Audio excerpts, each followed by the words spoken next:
ton nom, le plus beau des poèmes. Ah, oh oui, ton nom, ma plus belle chanson. Ah, c'est par ton nom que nous vivons. Ton nom nous donne l'assurance. Ce nom nous donne le salut. Jésus est son nom.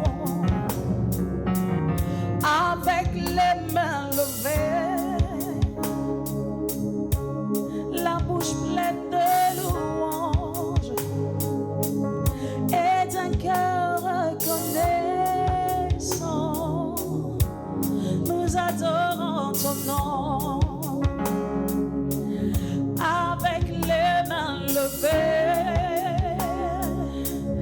la bouche pleine de louanges et d'un cœur reconnaissant, je t'adore, Seigneur.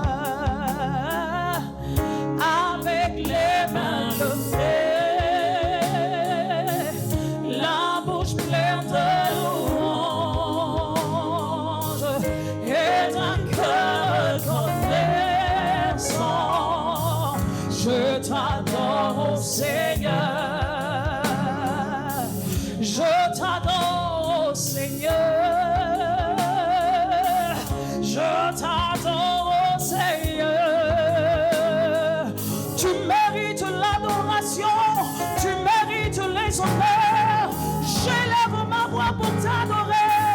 Avec les mains levées, avec les mains levées, la bouche pleine de louanges, la bouche pleine de louanges, et d'un cœur reconnaissant, et d'un cœur reconnaissant, je t'adore, Seigneur, et d'un cœur reconnaissant, je t'adore, Seigneur. Merci Seigneur. Alléluia. Bien-aimé, tu vas te tenir debout s'il te plaît et acclame l'Esprit de Dieu qui est au milieu de nous. On peut se tenir debout s'il vous plaît pour acclamer la présence de l'Esprit de Dieu au milieu de nous avec des cris de joie. Alléluia. Nous t'acclamons, nous t'acclamons, nous t'acclamons plus fort que ça. Bien-aimé, c'est la présence du Saint-Esprit que nous acclamons. Merci Saint-Esprit, merci d'être là au milieu de nous. Merci pour ton règne, merci pour ta vie, merci pour ta force, merci pour ta paix, merci pour la vie éternelle. Oh, pousse des cris de joie. Amen. Merci Jésus. Alléluia. Nous allons à présent passer au moment de la parole. Tu vas recommander ton cœur à l'Éternel Dieu. La Bible dit que le semeur sème la parole. Tu vas demander à Dieu que ton cœur ce matin soit une terre fertile pour recevoir cette semence. Tu vas prier également pour l'orateur pour que la semence que Dieu a réservée pour nous, nous puissions la recevoir. Élève la voix, prie le Seigneur. Excellent Père de grâce, nous bénissons ton nom pour ce moment que tu rends possible. À cette heure de la parole, nous recommandons nos cœurs dans le nom de Jésus. De sorte que Seigneur, ce que tu as réservé pour nous, nous puissions la recevoir et rentrer dans notre bénédiction, rentrer dans notre grâce ce matin. Et c'est pourquoi nous voulons te prier afin que par ton Esprit Saint, tu nous disposes pour la parole. Dans le nom de Jésus, nous refusons tout esprit de distraction ce matin et nous proclamons maintenant que la chair n'a aucune part à ce moment. L'ennemi également n'aura aucune part. Prends le contrôle, Dieu des amis, de ton serviteur qui va venir distiller ta parole ce matin et abreuve-nous encore de ta parole. Que l'honneur, la louange et l'adoration te reviennent au nom de Jésus. Bien-aimés, sous acclamation à l'Éternel des armées, nous recevons l'évangéliste Mohamed Fatiga. Alléluia. Je vous salue tous dans le beau et précieux nom de notre Seigneur Jésus-Christ. Croyons fermement que chacun de vous a passé une belle semaine. Nous bénissons le Seigneur qui a fait grâce et qui continue de faire grâce. Alléluia. Alléluia. Alléluia. Que son Saint-Nom soit élevé, que son Saint-Nom soit glorifié et que son Saint-Nom soit magnifié. Béni soit son nom à jamais. 1 Samuel chapitre 22. Nous commençons par les versets 1 et 2. L'arrière-plan de cette histoire, juste avant qu'on ne lise les versets, nous parle, n'est-ce pas, bien évidemment, d'une portion de la vie de David. Suivons bien, s'il vous plaît. Donc, comme je le disais, l'arrière-plan de cette histoire-là, n'est-ce pas, est une portion encore de la vie de David. Bien évidemment, les versets que nous allons lire nous parlent encore de David. Et là, qu'est-ce qui se passe? David se retrouvait complètement pressé. Il était sous pression. Il était grandement stressé. Pourquoi? Parce qu'à l'intérieur du royaume d'Israël, celui qui s'est érigé comme son ennemi juré n'était autre que son beau-père, le roi d'Israël.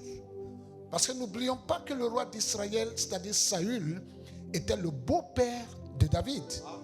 David a marié sa fille. Il a donné sa fille en mariage à David. Donc, Saül n'était pas simplement le roi de David, mais il était également son beau-père. Donc, nous avons une situation ici où le beau-père fait tout. Il met toutes les ressources à sa disposition. Il utilise tous les moyens du royaume pour tuer son gendre. C'est incroyable. Je prie dans le nom du Seigneur Jésus-Christ que cela ne soit pas ta portion également. Amen.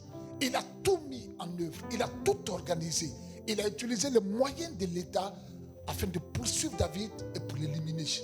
Alors David décide de quitter le royaume parce qu'il se dit, écoute, cette affaire-là devient trop, très, absolument, grandement sérieuse. Si je ne fuis pas, à la fin de la journée, Saül, avec tout ce qu'il a comme ressources du royaume, va finir par m'avoir. C'est vrai que l'Éternel m'a promis telle et telle chose, il m'a promis la royauté, tout ça, mais si moi-même je ne prends pas certaines décisions-là, le roi va m'avoir. Mon beau-père va m'avoir. Il réussira à me tuer. Alors David décide, n'est-ce pas, de quitter Israël et de se retrouver dans le pays des Philistins. Là-bas, des choses se passent, il arrive à Gath, et quand on le voit, on dit, mais ce n'est pas celui qui a tué Goliath là, qu'est-ce qu'il vient faire ici maintenant? Et les princes, n'est-ce pas, de Gath s'énervent, ils ne sont pas contents de sa présence sur le territoire parce que, voilà, c'est leur ennemi juré, c'est lui qui a détruit leur champion, etc., etc. On ne veut pas de toi ici, on ne veut pas. Et David, sachant que les gens pouvaient le tuer, pouvaient attenter à sa vie, il décide d'avoir un comportement, mais vraiment bizarre. David décide de se comporter comme un fou. Que le Seigneur fasse grâce afin que tu n'arrives jamais à ce niveau-là. Il fait des graffitis là-bas. Et quand les gens le regardent, on dit, ah, mais voilà, celui qui a tué Goliath, il est devenu fou. Quand on leur a dit de ne pas tuer les champions, on ne tue pas les champions, on ne fait pas ça aux champions. Le voici maintenant. Dans notre propre territoire, sur notre propre territoire, devant nous, le voici en train, n'est-ce pas, de se comporter comme un fou. C'est terminé pour lui. C'est terminé. La justice du Dieu, n'est-ce pas, des Philistins l'a frappé. C'est terminé pour lui. Or, c'était une stratégie que l'homme avait mis en place pour pouvoir s'échapper. Et finalement, il se rend compte que, ben, écoute, en Israël, on ne me veut pas. Ici non plus, je ne peux pas rester. Alors, il va falloir que je fasse quelque chose. Il va falloir que je fasse quelque chose. Et c'est ce quelque chose-là que nous allons voir ensemble. Alléluia. Amen. Alléluia. Amen. Alors, 1 Samuel 22, le verset 1. David partit de là, et se sauva de la caverne d'Adullam. Ses frères et toute la maison de son père l'a pris et il descendit vers lui. Amen. Alors David donc quitte cet endroit-là et il se dirige vers un lieu que la Bible appelle la caverne d'Adullam. La caverne est bien évidemment différente, n'est-ce pas, de la grotte.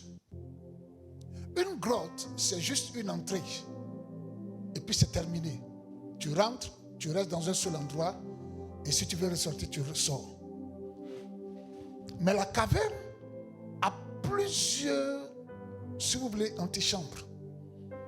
C'est comme si on pouvait dire la caverne, c'est comme un appartement avec plusieurs chambres, mais la grotte, c'est juste entrecouché, si on veut le dire ainsi, le plus simplement possible. Donc lui, il rentre dans une caverne, donc dans un lieu où il y a plusieurs chambres, si on doit appeler ces endroits-là comme ça. Et quand il rentre dans cet endroit-là, la Bible nous dit que ce lieu avait un nom. Le nom de cet endroit, c'était Adullam. Alléluia. Alléluia. Adullam veut simplement dire deux choses en même temps. Un seul nom, mais qui a deux sens. Le premier sens, ou la première signification du nom Adullam, c'est enclos. Là où on met les bœufs, les moutons, les chèvres, c'est un enclos.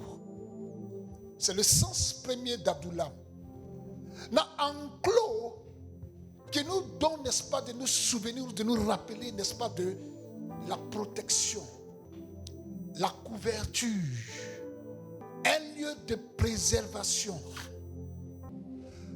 Enclos qui nous parle également, n'est-ce pas, d'un lieu de sauvegarde, de sécurité, de sûreté pour les brebis, pour les bœufs, pour les chèvres, etc., etc. Quand ces animaux-là vont se promener pendant toute la journée pour brouter, chercher un espace de vert pâturage, quand ils reviennent, tout de suite la direction, c'est l'enclos, le lieu de repos, le lieu de protection, le lieu, n'est-ce pas, de restauration, le lieu d'apaisement, toute la marche de la journée, tout ce qui s'est passé au cours de la journée. Quand ils rentrent dans l'enclos, ils deviennent calmes. Chacun essaie de trouver un endroit où dormir. L'enclos. Ils connaissent tous la direction de l'enclos, mais surtout ils connaissent tous l'entrée de l'enclos. Les moutons, les brebis, les bœufs et tout cela ne sauteront pas pour avoir accès à l'enclos. Ils passeront toujours par la porte. Comme le Seigneur l'a dit. Je suis la porte. C'est par cette porte-là qu'ils entrent. L'enclos. Dès qu'ils entrent, quoi qu'il y ait quelquefois des fissures, ils se sentent tout de suite à l'abri. C'est un lieu où, n'est-ce pas, le berger peut entrer et peut commencer à vérifier ses brebis. Voir celles qui ont mal à la patte. Celles qui ont un bobo ou un autre. Il essaie de les saisir. Il arrive même à les saisir. Il les retire, n'est-ce pas, du reste du groupe. Va les soigner et les ramène dans l'enclos. Où la brebis retrouve ses compères. Où la brebis retrouve sa famille. L'enclos. Ce lieu de protection, de préservation, de sûreté, de sécurité, de défense pour les brebis.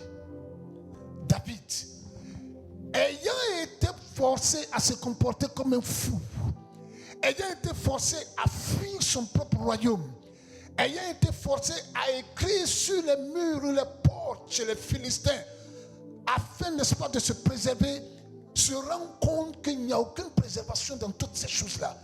Il lui faut entrer dans l'enclos. Donc dans le lieu d'intimité, comme je le disais la semaine dernière. Le lieu où son berger sera. Quand des situations se lèvent dans différents domaines de la vie, il y a un endroit où il faut courir. L'enclos. Qui s'appelle ici Adullam. Que le Seigneur fasse grâce au nom du Seigneur Jésus-Christ. Afin que chacun de nous puisse retrouver Adullam. Quand on a réussi à mettre toutes nos stratégies en place et qu'elles ne fonctionnent pas comme on l'espérait, trouvons le chemin d'Adullam. L'enclos. Le lieu d'intimité avec le Seigneur. Il quitte le royaume. Il va chez les Philistins. Il quitte les Philistins. Il retourne au royaume. Mais cette fois-ci, dans la caverne d'Adullam. le lieu d'isolement, le lieu de solitude, mais le lieu de rencontre également. C'est à Adullam qu'on apprend à entendre la voix du Seigneur et à la reconnaître. Adullam. C'est les enfants de Dieu qui entrent, les brebis du Seigneur qui entrent par la porte d'Adullam. Mais les mercenaires essaient de sauter la clôture. Il y a plusieurs demeures à Adullam, selon les besoins de l'enfant de Dieu, de la brebis du Seigneur. Alors, en faisant de notre maison ou de notre vie la demeure de Christ, il y a plusieurs aspects de cette demeure-là que le Seigneur nous montre également dans sa parole. Et l'un des aspects que nous sommes en train de voir aujourd'hui, c'est Adullam. Il quitte la pression de ce monde. Il quitte les stratégies qu'il avait mises en place lui-même. Il quitte, n'est-ce pas, le stress que lui donnait le fait de se rappeler que son beau-père voulait le tuer. Il fuit le fait qu'il se rend compte que son beau-père avait les moyens étatiques pour l'éliminer. Il court dans un endroit qu'on appelle l'enclos. Ah, que le Seigneur te donne de trouver ton Adullam également. C'est le premier sens de ce nom-là. Adullam. Ça va, nous sommes ensemble? Amen. La deuxième signification d'Adullam, c'est justice du peuple. Le même mot veut dire enclos, mais en même temps justice du peuple. Or, qui est cette justice du peuple-là? C'est le juste juge. Qui est cette justice du peuple? C'est lui qui juge avec sa main droite puissante. Qui est cette justice du peuple? C'est celui que Abraham appelait le juge de toute la terre. L'Éternel lui-même. Alors, qu'est-ce qui se passe donc à Adullam? Quand David entre à Adullam, tout de suite, il est dans l'enclos. Il est séparé du monde. Il est séparé du bruit du monde. Il est séparé de la pression du monde. Il est séparé, n'est-ce pas, du stress que lui donnait son beau-père et les Philistins. Il est coupé de tout cela. Il a coupé contact avec toutes ces choses-là. Mais il y a une seule personnalité qu'il croise dans cet endroit-là. C'est celui que la Bible appelle tout à l'heure, comme je le disais, la justice du peuple. On ne rentre jamais dans la demeure du Seigneur sans le croiser. Jamais. Il est toujours là. L'observateur silencieux. Il regarde. Celui qui invite avec puissance, mais sans bruit, il t'attire vers sa demeure. La justice du peuple était là. Dans cet enclos-là, il avait besoin de parler avec celui qui pouvait lui rendre justice. Il avait besoin de parler avec celui qui l'avait fait moindre roi. Il avait besoin de parler avec celui qui avait décidé qu'il devienne roi sur son peuple. Il avait besoin de parler avec celui qui a décidé que le Messie passerait par lui. Il avait besoin de parler avec celui qui avait décidé de rendre son nom grand. Il avait besoin de communier avec celui qui avait fait sa vie, qui avait planifié sa vie, qui connaissait le besoin de sa vie, qui avait décidé que sa vie serait ainsi. Il avait besoin de parler avec lui, de communier avec lui, de communiquer avec lui, d'échanger avec lui. Mais dans un seul endroit, Adullam, il rentre là-bas. Combien de temps est-ce qu'il fait? On ne le sait pas. Mais il reste à Adullam, l'enclos du Seigneur. Là où se trouve le juge de toute la terre. Là où se trouve la justice du peuple. Là où se trouve le juste juge. Là où se trouve celui qui défend avec sa puissante main droite. Là où se trouve celui qui fait justice à celui qui a besoin de justice. Adullam est l'endroit. Comme nous l'avons vu la semaine dernière, va lui demander où est-ce qu'il demeure. L'enclos t'attend. Là où se trouve le juste juge, la justice du peuple, là où se trouve, t'as ouvert. Prends la direction d'Adullam. Alléluia. Amen, amen. Alléluia. Amen. Alléluia. Adullam. Alors David se rend tout de suite à cet endroit-là. Tout ce qui était stratégie de folie qu'il avait adopté lui-même, peur qu'il avait orchestré lui-même, et toute la pression de l'armée d'Israël qui le poursuivait au nom du roi Saül afin de le détruire. Saül voulait lui-même devenir orphelin de gendre, si vous voulez ainsi, si je peux le dire ainsi. Il désirait voir sa fille devenir veuve. Il va falloir que sa fille devienne veuve. C'est son désir, c'est son plaisir. C'est ce qu'il recherche. Et pour ce faire, il a lancé les troupes d'Israël contre le mari de sa fille. Mais ce dernier a trouvé un enclos qu'on appelle Adullam. Et dans cet enclos-là se trouve le juste de toute la terre. Alléluia. Alléluia. Alléluia. Alors je ne sais pas combien de temps il a fait la Bible. La Bible ne nous dit pas. David partit de là et se sauva dans la caverne d'Adullam. Ses frères et toute la maison de son père l'a pris et il descendit vers lui. Descendirent vers lui après avoir appris qu'il était à Adullam. Comment est-ce qu'ils ont su? On ne sait pas, mais ils ont su. Il y a des endroits lorsqu'on se retrouve autour d'eux, quel que soit le temps que ça va mettre, les gens doivent savoir que tu fais partie de cet endroit-là. Ils finiront par comprendre que tu es à cet endroit. Même quand tu te serais caché, ils découvriront que tu appartiens à tel endroit. Alors toute la maison de son père, ses frères et toute la maison de son père apprirent. Et il descendit. Ah! Qu'il plaise au Seigneur que quelqu'un apprenne que tu viens ici. Amen, amen. Tout de suite, donc, David redevient la lumière de la famille. Il redevient cet enfant-là qui pourra diriger non seulement sa maison, mais Israël plus tard. Tous ceux qui sont de la maison de son père, y compris ses frères qui étaient militaires eux-mêmes, qu'est-ce qu'ils ont fait? Ils sont allés vers lui après avoir appris qu'il était là. Quand on est dans une certaine atmosphère, automatiquement les gens sauront que tu viens de cet endroit-là. On cherchera à savoir, mais il n'est pas comme les autres. Son langage est différent. C'est ce qu'ils ont dit à Pierre. On lui a dit, mais toi tu parles comme eux. Tu parles comme les Galiléens. Ils ont su que David était quelque part où il y avait une restauration. Ils ont su que David était quelque part où il y avait un croisement.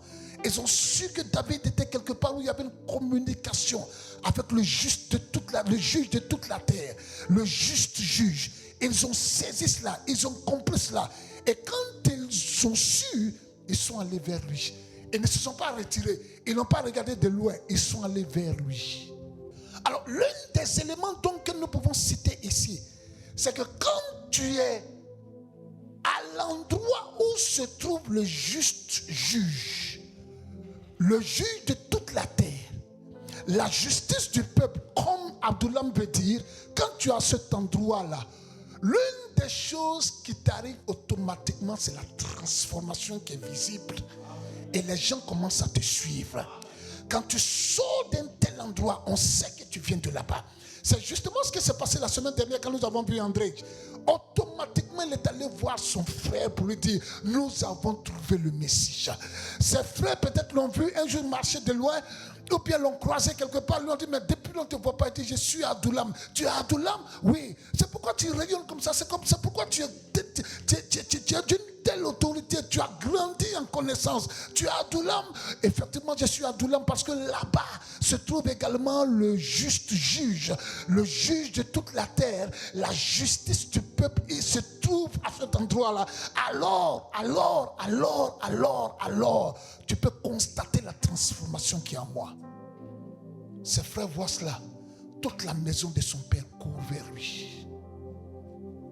Quand tu feras de ta maison la demeure de Christ, c'est l'une des choses qui t'arrivera. Tes frères, tes amis, tes parents viendront à toi. Il y a eu une rencontre en toi. et la justice du peuple. Comme pour nous dire ici, quand quelqu'un fait de sa maison la demeure de Christ, le Seigneur fait de lui un type de restaurateur, un type de missionnaire, un type de communicateur de la présence de Dieu, un type de communicateur de la vie de Dieu. On ne peut pas te voir simplement comme ça. On saura que quelqu'un est avec toi, même si on n'arrive pas à décrire qui c'est. On saura que quelqu'un de plus grand, de plus puissant est avec toi et en toi. Quand tu fais de ta maison la demeure de Christ, obligatoirement ceux qui te voyaient de loin s'approcheront. Ceux de ta maison qui te voyaient de loin s'approcheront de toi. Ceux de tes frères qui te voyaient de loin s'approcheront de toi. Pourquoi? La justice du peuple a eu une rencontre avec toi. Et son parfum tout autour de toi. Que le Seigneur nous montre le chemin d'Adullam dans le nom de Jésus. Le chemin de sa demeure. Comme je l'ai dit tout à l'heure, la caverne a plusieurs endroits. C'est différent de la grotte. La grotte, tu juste rentres et tu ressors. Mais la caverne, c'est comme un appartement. Avec plusieurs chambres. Un salon et plusieurs chambres. Mais la grotte, c'est juste entrer coucher. Et c'est dans la caverne que se passe la rencontre. Enclos, dans le silence, dans le secret, dans l'isolement, seul, bâtissant sa vie à devenir la demeure de Christ, il croise celui-même qui veut faire de sa demeure à lui David, de sa maison à lui David sa demeure. Il croise Christ qui avait décidé de faire de lui David sa demeure. Ce même Jésus-Christ-là, cette même justice du peuple, ce même juge de toute la terre est au milieu de nous également. Et il ne fait que crier à cela. Il veut faire de la maison de chacun de nous sa demeure. Que cela soit le partage de quelqu'un au milieu de nous. Dans le précieux nom de Jésus. Le verset 2. Verset 2. Tous ceux qui se trouvaient dans la détresse, qui avaient des créanciers ou qui étaient mécontents, se rassemblaient auprès de lui et il devint leur chef. Ainsi se joignit à lui environ 400 hommes. Ok, voici ce qui se passe. Après la venue de ses frères et de tous ceux de la maison de son père autour de lui, 3 groupes de personnes arrivent. Le premier groupe, c'est le groupe de ceux qui étaient dans la détresse. C'est un groupe de personnes, mais totalement stressées, abattues, détruites moralement, intérieurement. Et tout d'un coup, ils apprennent que David se trouve à Adullam. Mais c'est quoi Adullam? C'est l'enclos. C'est quoi Adullam? C'est là où le juge de toute la terre se trouve. En ce moment-là, dans cette histoire-là, c'est où Adullam? C'est où David et les membres de sa famille se trouvent. Alors tout le groupe de ceux qui étaient en détresse, tout ce groupe-là se lève et il prend la direction d'Adullam. Ils n'ont plus de recours. Ils n'ont plus de solution. Le roi Saül les a maintenus dans une sorte de prison d'esclavage. Parce qu'à cette époque-là, quand Saül avait pris le pouvoir, Samuel lui a dit, tu vas faire des enfants du peuple des esclaves. Et c'est ce qu'il a fait. Il n'arrivait plus à s'en sortir. Tout ce qu'ils travaillaient dans leur champ allait d'abord chez Saül. C'était compliqué. Ils étaient stressés, tendus. C'était la débâcle, la déchéance, la peur du lendemain, le manque de certitude. Et un jour, ils apprennent que David est à Adullam. Et qu'Adullam veut dire enclos. Et quand tu es stressé de cette façon-là, quand tu es dans une telle détresse, dans un tel niveau de détresse, il y a une seule personne qui pourra t'aider. Alors, eux tous décident d'aller à Adullam afin de croiser la justice du peuple. Là où la parole de Dieu se trouve, là où la présence de Dieu se trouve, là où se trouvent les oracles de l'Éternel, là où se trouve la pensée de Dieu, là où se trouve le message christocentrique, là où se trouve le message de la croix, ils décident de s'y rendre. Tous ceux qui étaient dans la détresse courent vers cet endroit-là. Que le Seigneur ouvre les portes de cette assemblée et que tous ceux qui sont dans une sorte de détresse spirituelle accourent, qu'ils viennent dans le nom de Jésus. Les portes sont ouvertes. Les portes sont ouvertes. Les portails sont ouverts. Qu'ils entrent dans le nom de Jésus. Ici se trouve celui qui nous a rachetés, qui nous a libérés, qui nous a affranchis. Christ et Christ crucifié. Ils viennent de toutes parts, de tout Israël, ceux qui sont en détresse, ceux qui n'ont plus l'envie de vivre, ils viennent. Ceux qui n'ont plus le courage, qui sont découragés de la vie, à cause de la pression, ils viennent à Adullam. Le groupe de ceux qui doivent crédit, ceux qui doivent payer crédit. Le système du monde s'est déployé de sorte que même dans nos téléphones, on nous encourage à prendre crédit. Il travaille. C'est un courageux travailleur, un travailleur acharné qui se débat tant bien que mal pour joindre les deux bouts. Mais forcer crédit va venir s'immiscer là-dedans. Que le Seigneur enlève ce jour-là de dessus nous dans le nom de Jésus. Crédit. Presque tous les pères de famille savent de quoi je suis en train de parler. Crédit, le ménage, le jet. Quelques-uns parmi nous, dès qu'ils reçoivent leur salaire ou en une entrée d'argent, paf, c'est parti. Soit il doit donner avant même que pendant que l'argent arrive, comme ça, c'est déjà fini en même temps. On a soufflé dessus rapidement. C'est remboursement de crédit partout. Avant, pendant que le salaire est en train d'être transféré dans son compte, c'est déjà fini en route. C'est chiffre seulement qui reste. On lui donne l'information, mais c'est déjà parti. Sur le volet spirituel, on pousse des enfants de Dieu à rembourser des crédits qui n'ont jamais pris ou bien non plus. Christ a tout payé. Il a tout payé.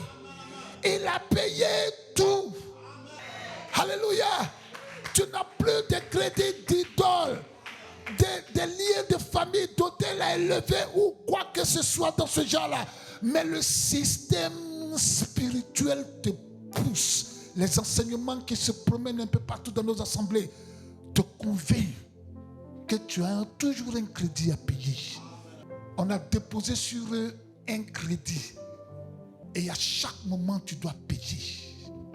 Ceux qui avaient des créanciers spirituels, tu leur dois ta vie. Ils ont tout fait pour avoir le contrôle sur ton existence. Tu ne fais que donner et leur donner, pensant que tu es en train de servir Dieu. Ils ont maintenu là, ce jour-là. Gare à toi si tu ne le fais pas. Que ça aille chez toi ou pas, tu dois. Et le peuple tout tremblant, tout peureux, tout apeuré est obligé de le faire. Ceux qui avaient des créanciers spirituels. Également le volet santé. Il y en a qui, pour une question, n'est-ce pas, de maladie de tous les jours, de tout le temps, maladie chronique, ne peuvent même plus, n'est-ce pas, jeûner comme ils le voulaient, prier comme ils le voulaient, se consacrer comme ils le voulaient. Parce que chaque jour, ils doivent donner quelque chose pour maintenir leur santé. Émotionnellement, il y en a qui ont des créanciers également. Il peut être avec sa femme, elle peut être avec son mari. Mais celui qui est allé avec lui, allé avec elle pour la première fois, il lui doit toujours sur quelque chose là. De sorte que ça crée des tensions quelquefois dans le foyer. Il faut que tu prennes la route d'Adullam. la route de la demeure de l'Éternel. Il y a ceux qui ont des créanciers ministériels. C'est lui qui t'a conduit premièrement dans le Seigneur.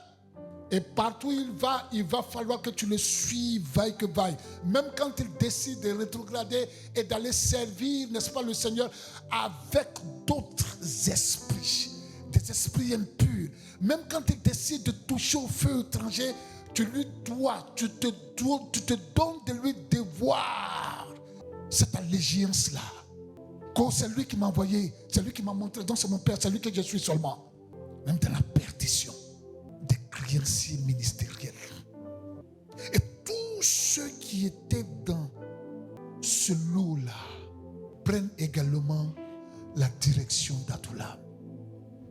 Là où se trouve la justice du peuple. Là où se trouve la parole du Seigneur. Là où l'on coupe tout contact avec tout ce qui nous met sous un joug étranger. Que le Seigneur conduise nos pas vers Adoulam. Qu'on arrive à Adoulam. Dieu soit loué. Dieu soit béni. Puisqu'à Adoulam, la justice du peuple s'est investie en David, c'est justement ce que nous sommes en train de voir ici également. Offrant nos vies au Seigneur pour qu'il en fasse sa demeure. Nous sommes également à Adoulam actuellement. Si tu crois en cela, dis Alléluia bien. Et si tu veux acclamer le Seigneur, acclame-le.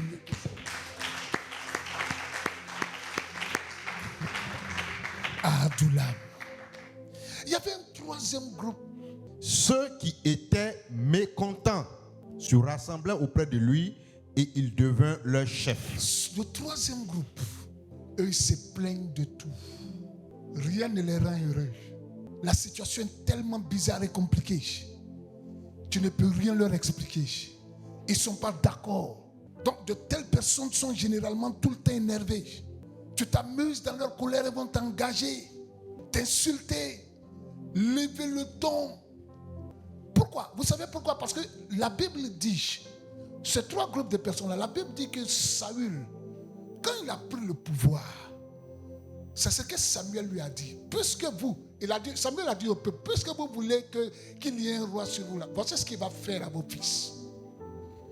Et ce qui se passe ici, là, c'est ce que Saül leur montrait. Toute leur récolte d'abord à lui. Leurs filles étaient ses esclaves, ses servantes, les garçons étaient ses esclaves. Tout le monde travaillait pour lui. Donc on peut être en Israël et être esclave du roi d'Israël. Tout comme l'on est dans l'église et on est esclave, n'est-ce pas, d'un leader quelconque. Ils ont malmené le peuple. L'une des raisons pour lesquelles Jésus est passé par David, c'est-à-dire David était l'ancêtre le plus célèbre du Seigneur Jésus-Christ. Quand il partait combattre Goliath, il a posé des questions. Il a demandé qu'est-ce qu'on fera, qu'est-ce qu'on donnera à celui qui va vaincre Goliath. Et on lui a dit trois choses. Parmi ces trois choses-là, il y avait le fait que sa famille allait être exempte de payer des taxes ou des impôts. Donc sa famille allait être libre. Sa famille n'allait pas être sous l'esclavage du roi. Sa famille allait être affranchie. Et lui-même, en tant que gendre du roi, était affranchi également. Et il allait attaquer Goliath. On connaît le résultat, il a tué Goliath. Donc, dans tout Israël, David et sa famille étaient les seuls qui n'étaient pas esclaves de Saül. Parce qu'en tuant Goliath, il a rendu sa famille libre. Jésus, pour venir libérer l'humanité, devrait passer par un homme qui n'a pas connu l'esclavage lui-même. Un homme qui est libre depuis l'origine. Et David l'était. Il était parce qu'on a dit, voici ce que le roi fera. Sa famille ne sera plus esclave en Israël. Alors ces trois groupes de personnes-là arrivent et se rassemblent tous à Adoulam. Un seul homme est entré à Adoulam. Mais quand il s'est rendu compte, 400 autres hommes. La Bible dit, ils étaient comment? Ils étaient combien? Oui?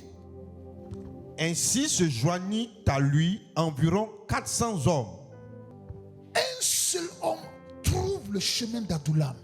Un seul homme homme rencontre la justice du peuple, un seul homme connaît l'intimité avec le Seigneur. Si les mécontents, si ceux qui ont des créanciers, si ceux qui sont en détresse ne voient pas cette maison de Christ-là être dessinée en nous, être bâtie en nous, prendre forme en nous, il leur sera difficile de venir nous rejoindre à Adullam. Si le peuple qui est en détresse voit sur nos visages la détresse, il ne se joindra pas à nous. Ceux qui ont des créanciers, quand on leur dit ah mais tu ne vas pas, oh, il y a un là-bas là, mon frère. Moi-même je dois non, mais pour lui là. Ça devant nous ici, il restait un peu, la police allait venir l'arrêter. C'est compliqué pour lui, mais il allait faire quoi là-bas? Et ceux qui sont mécontents, quand on leur dirait ah mais tu... Il y a une soeur que je connais là-bas là. Mon vieux, tu penses que je suis colérique? Pour elle là, tu n'as pas besoin de marcher sur ses orteils. Hein. Tu passes juste à côté de ses orteils. Plus d'insultes qui a descendu sur toi là. Tu ne vas pas te rendre compte de ça.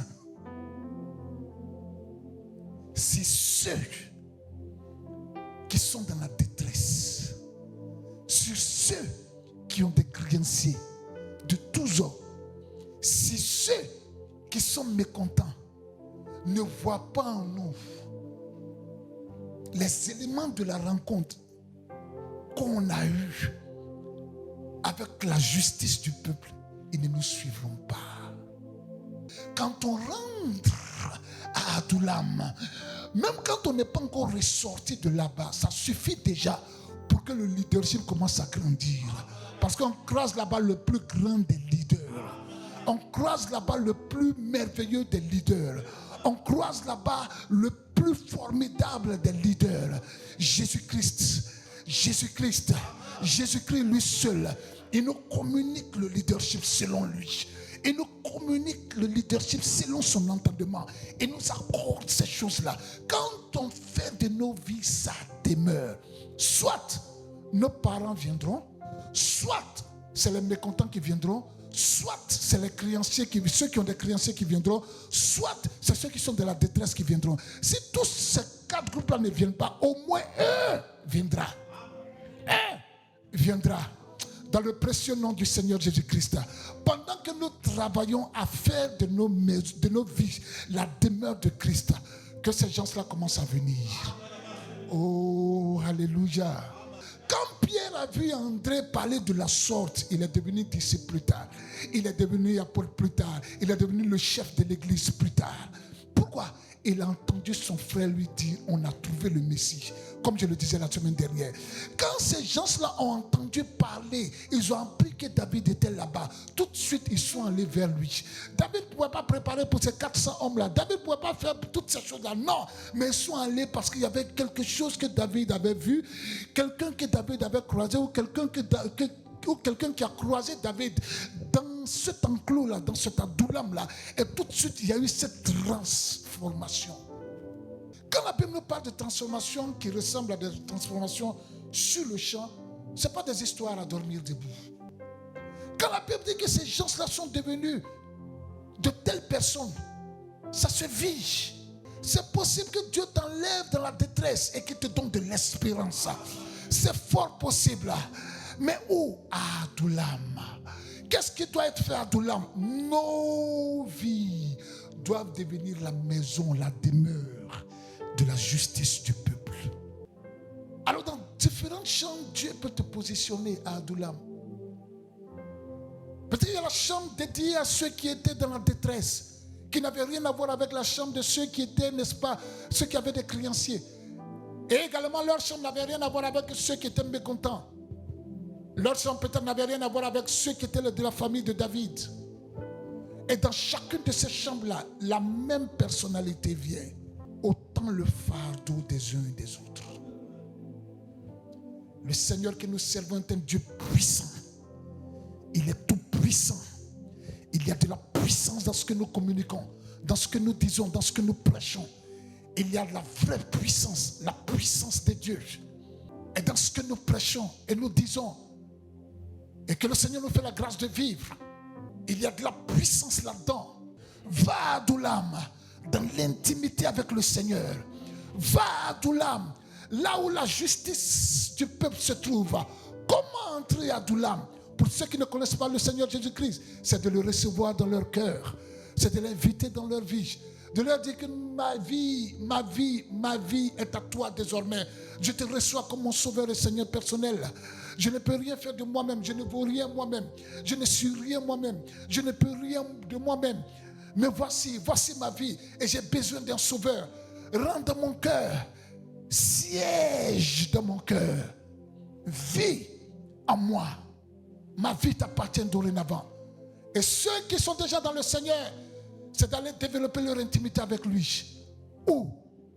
Dans la caverne d'Adullam. Après les avoir transformés de cette manière, ce qui va nous arriver quand nous ferons de nos maisons la demeure de Christ, quand nous ferons de nos vies la demeure de Christ, voici ce qui va nous arriver. Qui se trouvaient dans la détresse, qui avaient des créanciers ou qui étaient mécontents se rassemblaient auprès de lui. Ils se rassemblèrent auprès de lui. Et il devint leur chef. Il devint leur chef. Que Christ devienne ton chef au nom de Jésus. C'est lui qui a le pouvoir d'ôter le mécontentement. C'est lui qui a le pouvoir d'ôter la détresse. Un seul chef est capable de le faire. Il s'appelle Yeshua HaMashiach. Qu'il devienne ton chef dans le nom de Jésus. Ainsi se joignit à lui environ 400 hommes. 400 hommes se joignent à lui dans la caverne. Bien-aimé, je me demande alors à quoi ressemblait cette caverne-là. C'est là que je me suis souvenu que le Seigneur nous a dit, dans la maison de mon Père, il y a plusieurs demeures. Il y a plusieurs demeures. Il y a la demeure pour ceux qui sont mécontents. Il y a la demeure, n'est-ce pas, qui va s'occuper de ceux qui ont des créanciers. La demeure de ceux qui sont dans la détresse. Il y a une demeure pour cela. Il est capable de solutionner tous les problèmes. 2 Samuel 23. Regardons le verset 8. Voici les noms des vaillants hommes qui étaient au service de David. Josheb, Bas-Shebet, le Takemornite, l'un des principaux officiers. Il brandit sa lance sur 800 hommes qu'il fit périr en une seule fois. Or, lui là, il faisait partie de l'un de ces trois groupes-là. Affaibli par la situation de la vie.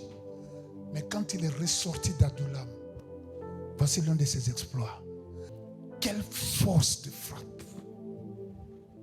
Il avait la capacité. Il avait reçu par la grâce de Dieu le maniement des armes. La grâce de manier les armes. Alors qu'il était venu, peut-être comme mécontent, peut-être comme celui qui avait des créanciers, peut-être comme celui qui était dans la détresse. Mais quand il a croisé la justice du peuple et qu'il a commencé à travailler, n'est-ce pas, dans l'armée de David, voici l'un de ses exploits. Quand on fait de nos vies la demeure de Christ, il est capable de conquérir 800 cœurs en nous utilisant. Dans notre cas, il ne s'agira pas de tuer 800 personnes. Dans notre cas, il s'agira de sauver 800 personnes. Je prie que tu sois l'instrument que Dieu va utiliser pour cela. Je prie que tu sois le Josheb Bas-Shebet de cette assemblée. Que le Seigneur te donne cette lance-là. Que le Seigneur te donne ce maniement des armes. La puissance qui va avec. La force qui va avec. Dans le précieux nom de Jésus de Nazareth.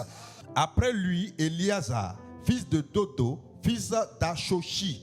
Il était l'un des 3 guerriers qui affrontaient avec David les Philistins rassemblés pour combattre, tandis que les hommes d'Israël se retiraient sur les hauteurs. Il se leva et frappa les Philistins jusqu'à ce que sa main fût lasse et qu'elle restât attachée à son épée. L'Éternel opéra une grande délivrance ce jour-là. Le peuple revint auprès d'Éléazar seulement pour prendre les dépouilles. C'est pas possible. Un seul homme qui défend le territoire.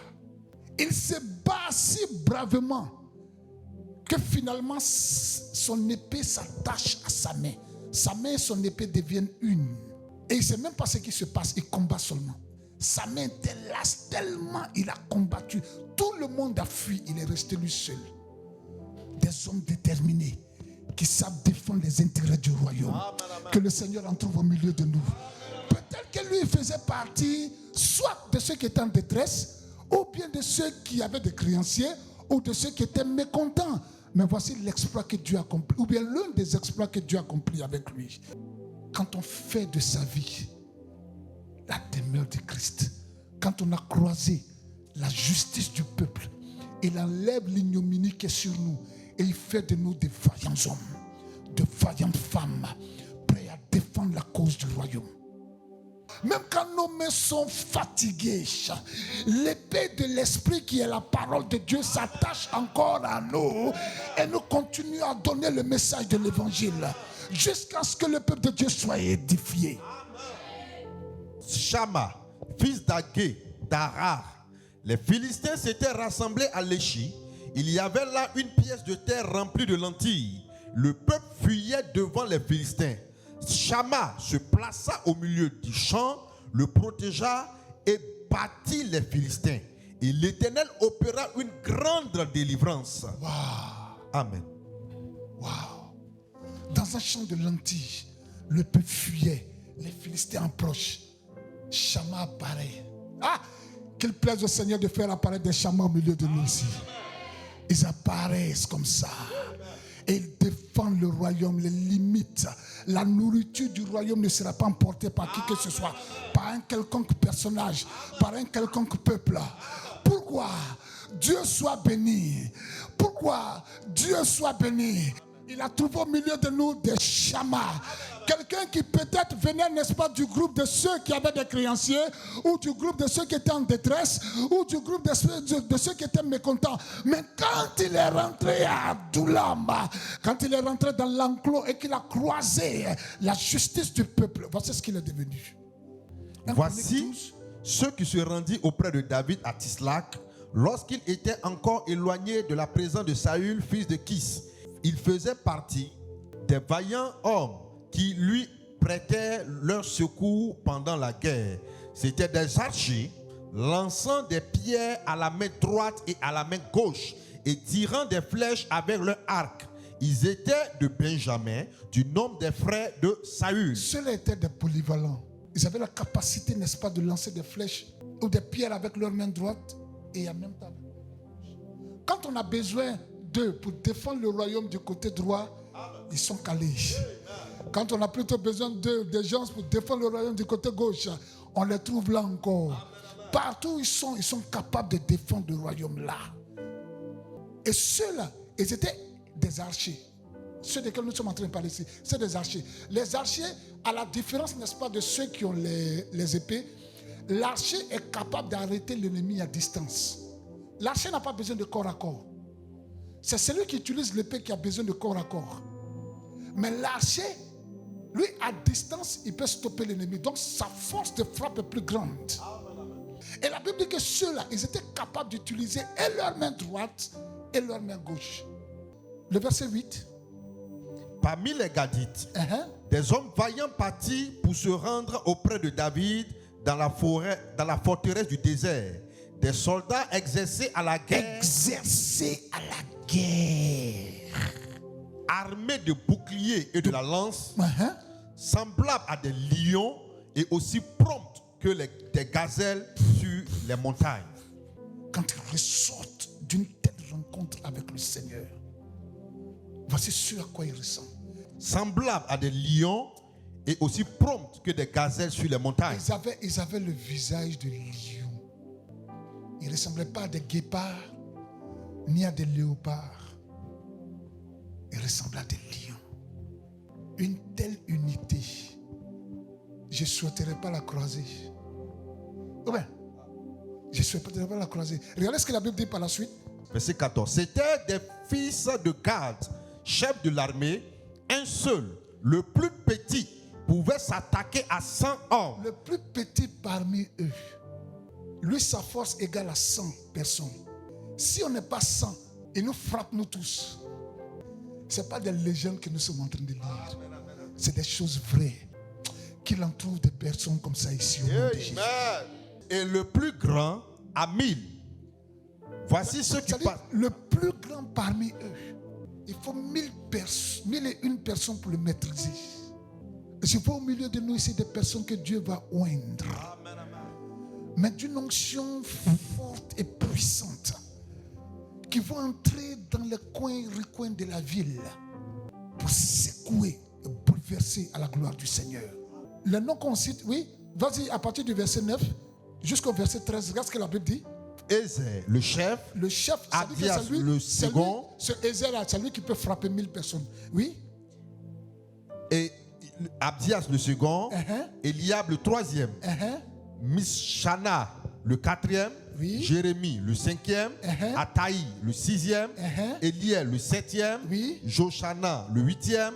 Elzabad, le neuvième. Jérémie, le dixième. Macbanaï, le 11e. Je prie que tu sois le 12e au nom de Jésus. Amen, amen, amen. Je prie que tu sois le 12e au nom de Jésus. Amen, amen. Des personnes qui sont rentrées à Adoulam faiblards, abattues, découragées de la vie, sans espoir, sans espérance, sans vision du lendemain, totalement perdues, totalement découragées, après la rencontre avec la justice du peuple. Dans l'enclos d'Adoulam, elles sont devenues des personnes d'une force incroyable. C'est vérifié bibliquement. Le Saint-Esprit n'inspirera pas des légendes. C'est des choses vraies. Pour nous, il ne s'agit pas de prendre des armes physiques, non. Ce n'est pas de ça qu'il est question.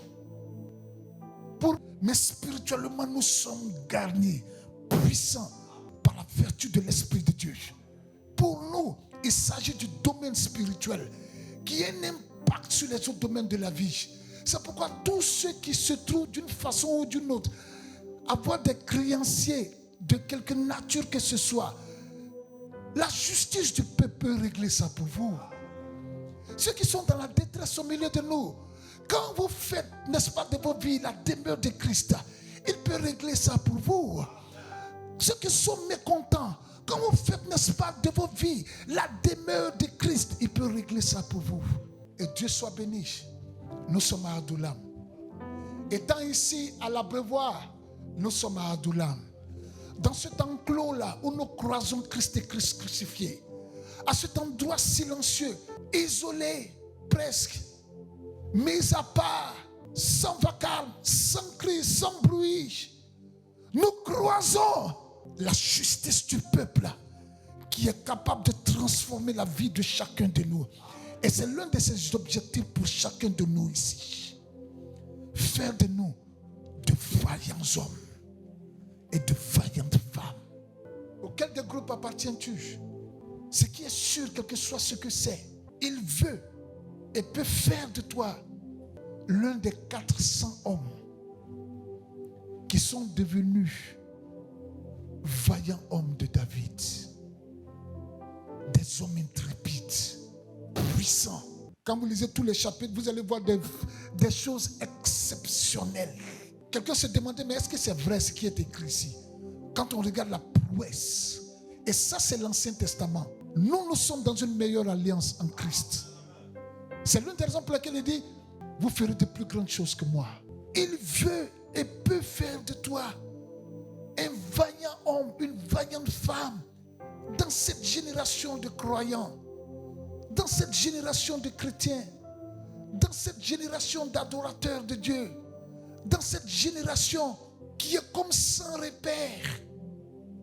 Il peut faire de toi un vaillant dans son royaume, une vaillante dans son royaume, quelqu'un qui va à la recherche des âmes, qui envoie les âmes ici à Adoulam, ici à l'Abreuvoir pour être abreuvé, pour croiser le Seigneur de la vie. Il peut faire de toi un tel homme, il peut faire de toi une telle femme. Il en est capable. Sa puissance n'a pas diminué, sa force n'a pas diminué, ses capacités n'ont pas faibli. Il est le même hier, aujourd'hui et éternellement. Il règne à jamais, capable de guérir, capable de transformer, capable de changer, de métamorphoser.